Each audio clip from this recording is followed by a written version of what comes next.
साया, एक भूतिया प्रेम कहानी। अजय की नई नौकरी उसे शिमला के एक पुराने ऑफिस में ले आई।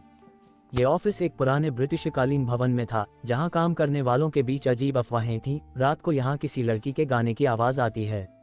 अजय को इन सब बातों पर यकीन नहीं था।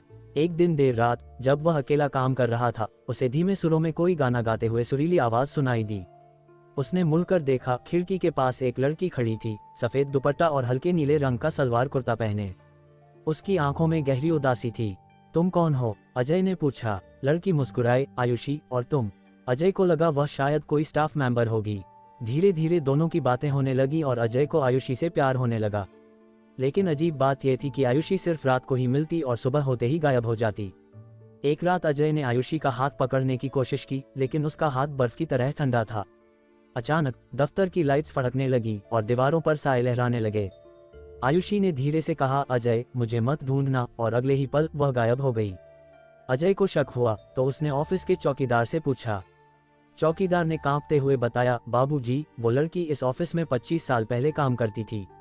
एक दिन किसी ने उसके साथ विश्वासघात किया और उसने छत से कूदकर जान दे दी। तब से उसकी आत्मा यहाँ भटक रही है। अजय को विश्वास नहीं हुआ। वह आयुषी की पुरानी तस्वीरें ढूंढने लगा और एक फाइल में उसकी एक धुंधली फोटो मिली। ये वही लड़की थी जिससे वह मिला था।